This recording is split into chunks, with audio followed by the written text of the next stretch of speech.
Welcome to Commander Pat Alesia, or as I say, Pat Alesia, on Malcolm Presents.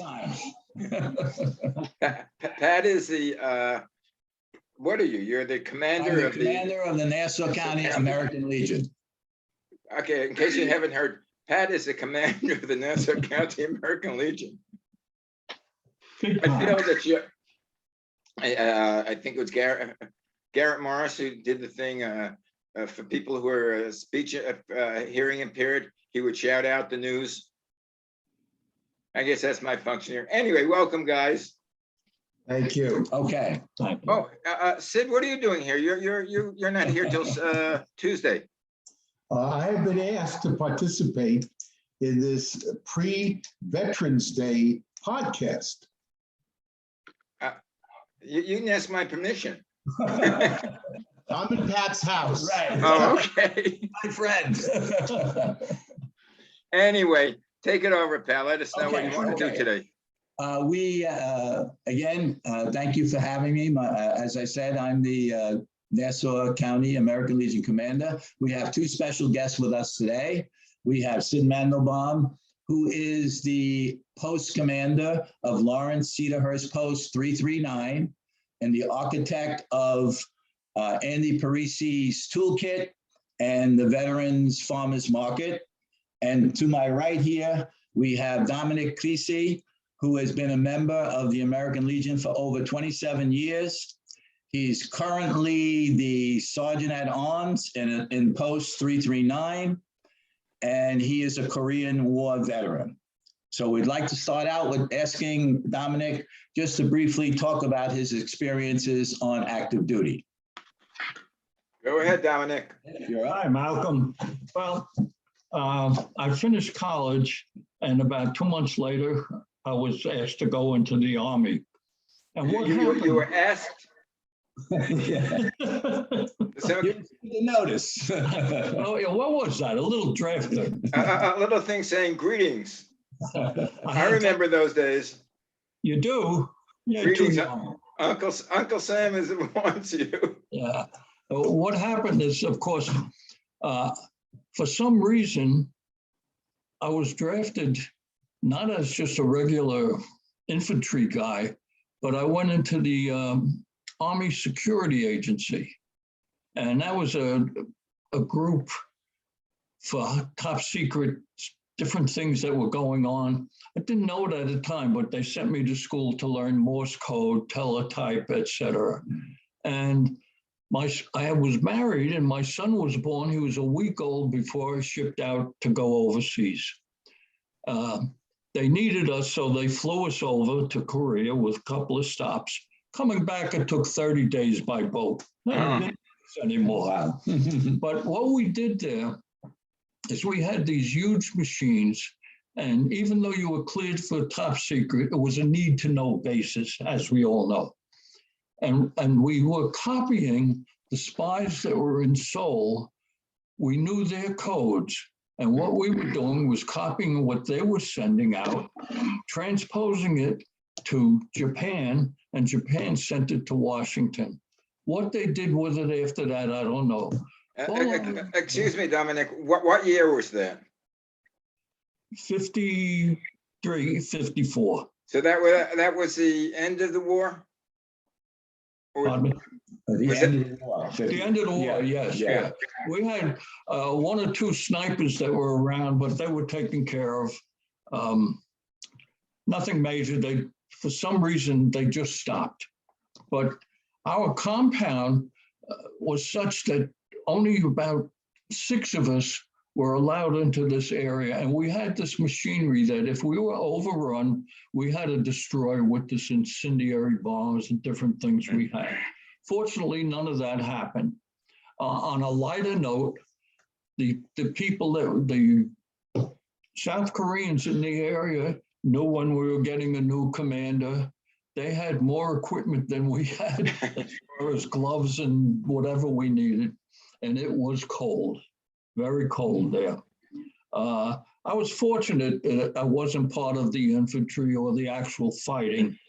I felt myself lucky.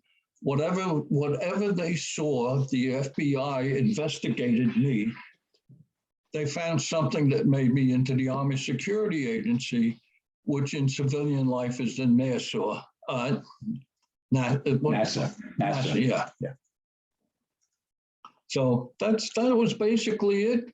I saw my son, he was a week old, and I didn't see him again for 14 months later. Wow. Yeah, so it was a thing. Okay. And just one thing. It took me like 26 years. I've been part of this American Legion. One of the greatest things that's ever happened to me, and I'm not saying that because these two guys are here. I truly, truly mean it. I'm 89 years old. I hope I make 90. They've given me a purpose every week to come and visit. We sit in the back of Sid's yard and we talk, we go back and forth.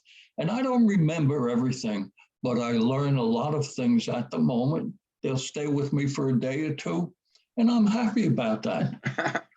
And you know what? And we didn't discuss this. That's a good segue. Yeah. Sid, who's going to talk a little bit about the Veterans Farmers Market. Boy, I'm good, huh? You're good. You're I good. thought he was talking about memories. Well, thank you, Dominic. And Yeah. the Veteran Farmers Market really came out of a perception that happened when I went to a couple of stores back in April and May of 2020, when the COVID virus was really growing sadly in New York State. And I began to notice a lot of our American Legion and my friends in the VFW in stores. And many of them were over 70. They had risks.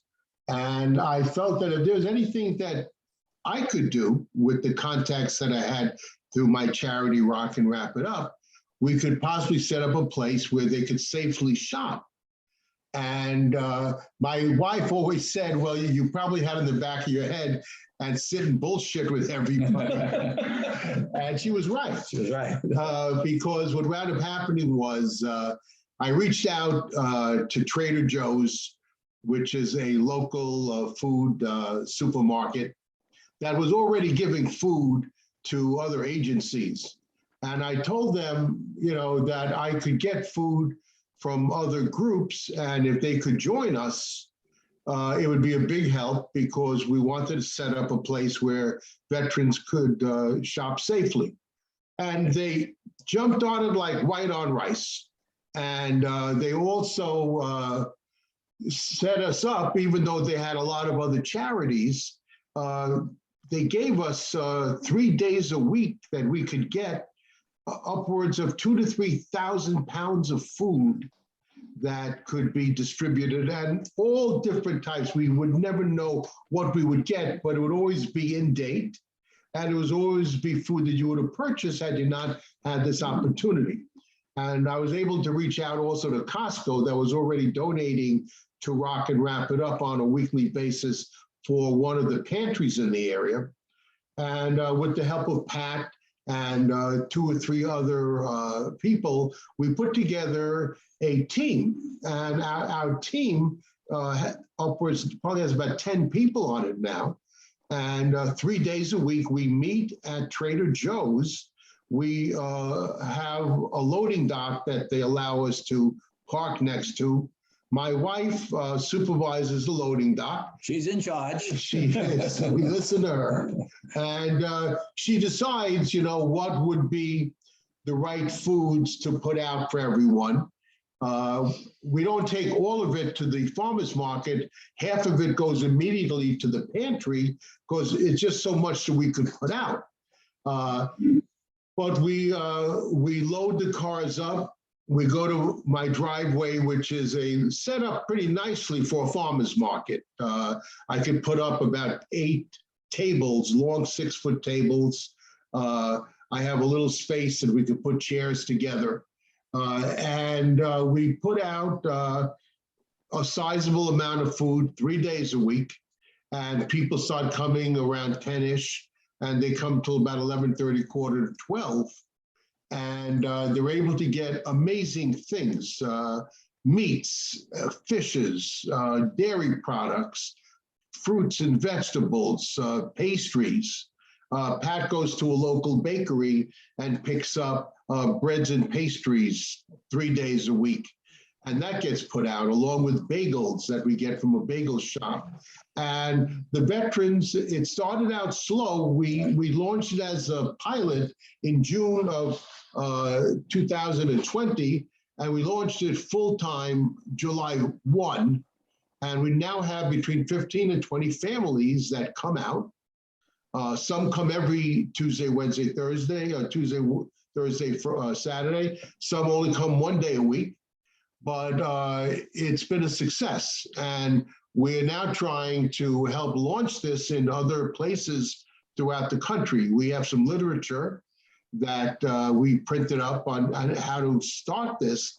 But it comes down to that you really need a pantry to give the items to that you don't use. And we have a fabulous pantry, Gammy's Pantry, part of the Five-Town Community Center that is already servicing 300 to 400 families a week. So whatever is given to them is dissipated by the end of the day. So that's the farmers market. And we've had some nice publicity. We had CBS News in Manhattan did a piece on it. The American Legion did a fabulous piece on it, which they put on their national web. But this is part of a greater project that was started about 6 years ago when a member of our American Legion post, who was the mayor of Cedarhurst, Andy Crici, passed. And we wanted to do something in his memory. And I reached out to my board of directors of our charity, Rock and Wrap It Up. And I said, you know, one of the things that I think we can do for veterans, and we consulted, Pat actually sat through a consulting session where we reached out to the head of Suffolk County Veteran Affairs. I had 2 or 3 veterans there. We had political people there to find out what the needs of veterans were. And it came out to the same thing. When they come out of the service, they need education in some instances, employment. Many of them need services. And it's very hard to have this in separate areas. So what we did was we have a fabulous IT person, Jim Spellos, and Jim Spellos came up with this idea of having a veteran toolkit that anyone could go to with either a cell phone or a computer and find these services. So we had job-friendly, vet-friendly jobs. We had vet-friendly colleges. And we did all of this research and we put it together in this book, which is infinite, where we always add to the website every week. We have a woman, Michelle Shorenstein, and Michelle is our researcher, where she finds areas. Last week, she found one of the most amazing sites, and that was veterans suffering from PTS have been shown to benefit from interacting with horses. And we looked it up, and it's done all over the country. She was able to find the site for people to take a look at this and see if it was something that they could interact with. But this is ongoing. Quick question with, is it only horses or is it pets in general? Because I know like dogs are generally good. The site was really Just horses. just horses. Horses? But I'm sure other pets have equal value to people that may have some trauma. Yeah. But the NDPC Toolkit is an ongoing project of Rock and Wrap It Up. And we've had huge accolades. When we first presented it at Jones Beach Theater, where we used to do missionary work before COVID hit, the people that would come over to our booth, we had a banner about the toolkit, were mainly what's called Blue Star families, Blue Star mothers and fathers, which are parents of children who are serving at that time. And they said, you know, my son will never, or daughter will never look at this, but I'm looking at it. Right. So when they come out, they'll be able to take advantage. And the one thing that I've been told, it was different when I got out, but they only give 3 or 4 days of out processing to people that are finishing their military commitment. And in that time, most of the people that are looking out are not looking into these particular services. They just want to get out, go on with their lives. But here you have something that even if they didn't pay attention in their out processing, they have a resource, a reference that they could work with to help them be inculcated back into civilian life. But the key is to get them to use the resource, as we're talking about. It's out there, but if they're not using it, then it's of no value to them. Actually, the key is to get them to the Legion in the first place. Definitely. If we could do that. One of the things that I found, and I've been commander a couple of years already, it's very hard to attract veterans that are involved in life skills. So I know I didn't join till I was 56. I'm 71 now. When my kids were in high school, I was busy with life activities. Absolutely. Yeah. And that really precluded why I really did not see myself joining the Legion. But I joined pretty young at 56. Many people didn't join till they were older than that. But I felt that I wanted to give back, as the military gave me so much and crafted my life in ways that I don't even know about. But that's how important the military was for me personally. Just a thought as you're talking about, when you're in those, the 40s, 50s, or even 60s, where you have your kids and you have your family, which I know around my neighborhood, the big thing is, of course, is Little League and soccer. I don't know if you guys can get involved with any sort of sports activities, which you can get the vet and his child involved, because that's basically my weekends from Saturday and Sunday were all involved with sports or doing something with my boys. Well, historically, American Legion baseball was very big in the 40s, 50s, and 60s, and quite a number of Major League Baseball players got their start in American Legion baseball, which was the equivalent of Little League. And it supplanted Little League, and things, I believe, changed as Little League got bigger. Legion baseball went to the wayside a little bit.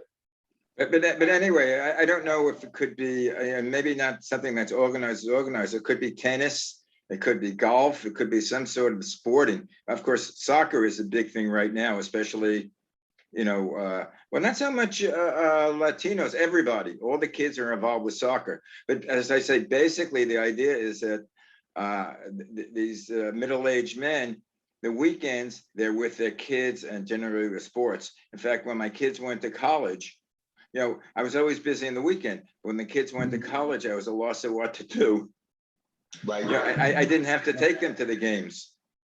Yeah. Well, one of my commanders made the suggestion, and I'm going to try to follow up on this, is that many of the colleges have programs for veterans who just came out of the service. So the question is the possibility of getting into those colleges and maybe talking to these veterans who are attending college at that time. Now, hopefully these are younger individuals, and if we can convince them to join the American Legion, that will help across the board. Yeah, that would be a thing. Yeah. Malcolm, when I was about 50, 51, I'm playing golf with a group of guys that we played for many years, and some of them belonged to the VFW, and a cousin of mine was in the American Legions. Why don't you join? And I finally did. I wasn't a joiner, but I'm so happy that I joined this group. And just to get back to the veterans farmers market, I'm 89 years old, as I said before. I'm outliving my money. It's become very important. Different foods from swordfish to tilapia to whatever. It's great. I'm getting fat, but it's a wonderful thing.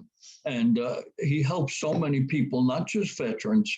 Between Pat and Sid, the things they do around here are just too much to talk about. I love them both. Yeah. But by the way, Sid, you're talking about Trader Joe's and starting, your farmers market. Do you have anything in Sherman Oaks, San Fernando Valley, in California? Not yet. Oh, We would because love to have, again, you need probably 10 to 15 people to really do this. And you need to have a coalition, I would call it, of American Legion and VFW. This is a project that they could do. And many of the Legion/VFWs have facilities. They have buildings. So there's no reason why, since they already have space, they can't use that space for a veterans market like this. Right, because I know that Trader Joe's has, it's about half a mile. I love the place. It's half a mile from my house, and it's right next to a major park. Actually, it's called Van Nuys Sherman Oaks War Memorial Park. Oh, wow, okay. And I used to, I'm friends with a man named Horace Height Jr., and his father had a big band, and he has a big band. And we used to put a Memorial Day concert on, a free concert on in the park. But and the American Legion used to participate in, supply us food and people helping. So there's a very active American Legion in Van Nuys. So I don't know if you could contact them. I could help contact I mean, if you could contact them and get me someone to speak to. Yeah. Okay.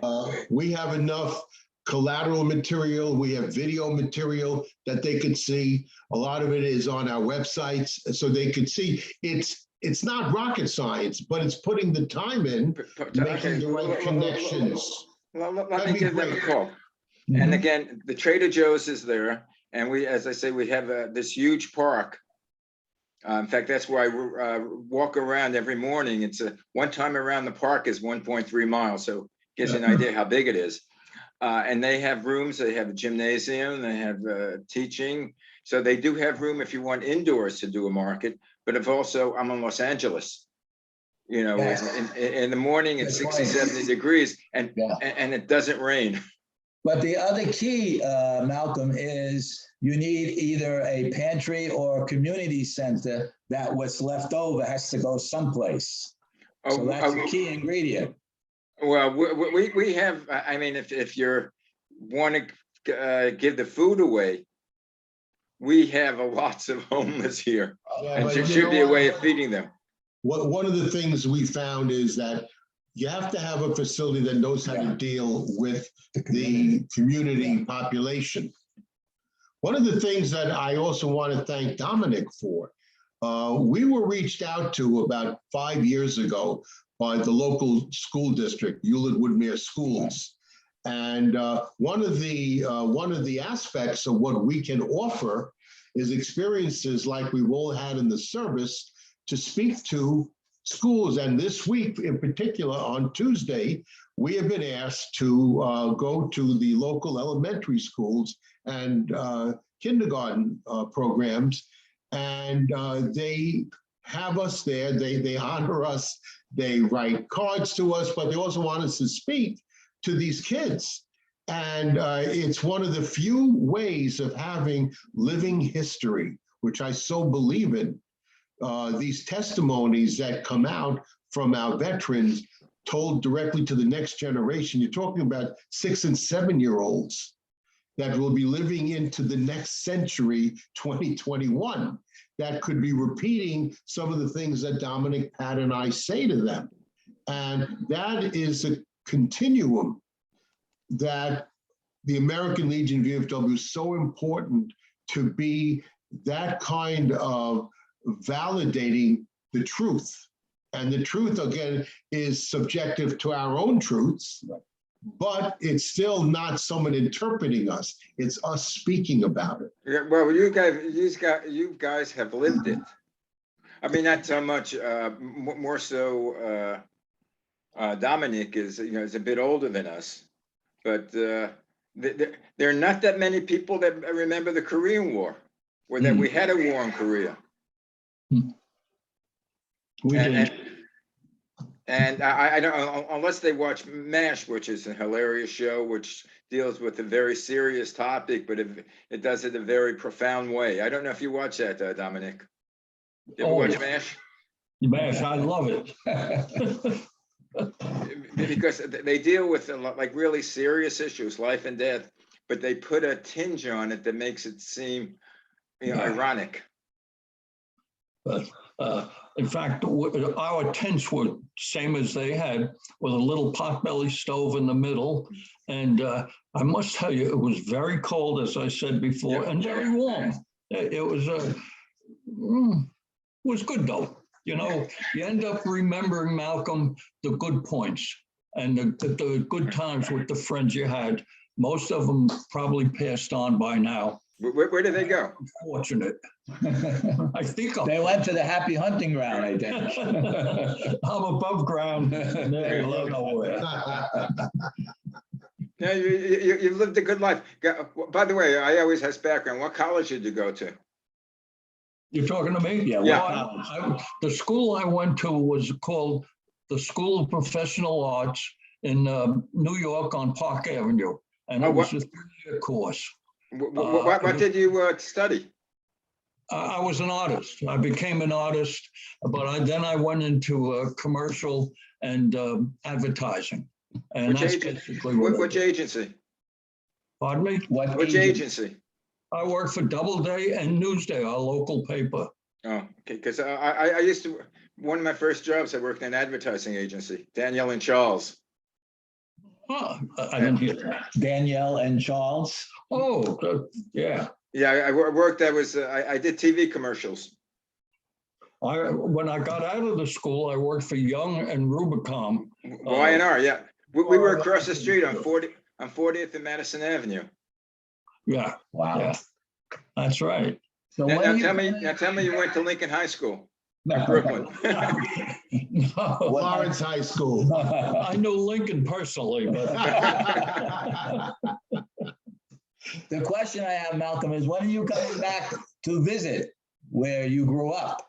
The last time I was back to, I grew up in Coney Island. Okay, yeah. Right. Last time they had completely raised my whole block. Oh, boy, okay. And put a housing project in it. I mean, it was so impersonal. We had the individual houses, individual, like these, like 8 family homes that people knew each other now. The whole thing's gone. But I did live in across the street, which my best friends were in an area called Seagate. Okay. And Seagate is still the same. Yeah. And as is Manhattan Beach as well. There's certain areas in Brooklyn are wonderful. I mean, when I love driving down Ocean Parkway. Okay. From Prospect Park all the way down to Brighton Beach. As a matter of fact, I have 2 shows in addition to this show and Sid's show, 2 other shows, which feature people from, they grew up in Brighton Beach and went to Lincoln High School, but not the same year. One is a guy named Phil Margo, who is part of the original Tokens, The Lion Sleeps Tonight. Okay, sure. And another show I have, actually, Sid knows her, Maxine Margot Rubin, which went to Lincoln, after me, but they all, both of them grew up in Brighton Beach. So we talk a lot about, the old Nathans and the old boardwalk and the old times. We were just there for dinner. My wife loves this restaurant called Julio's. Julio's, yeah. Birthday. Julio's. You gotta put your hand. Julio's. I gotta do it. And it was as good as it ever was. And then we took a walk down to take a look at the Cyclone. It's still there. Still there and still Operating? operating. Oh, Yep. wow. Sure. It's Yeah, one of but- the oldest wooden roller coasters in the East Coast. Yeah, well, they do have the structure of the parachute up, but it's not operating. Right. And then where the big amusement park when I was a kid was Steeplechase, Oh, Which yeah. is- Yeah, me too. which is now home of the New York Mets farm team, the Brooklyn Cyclones. Right.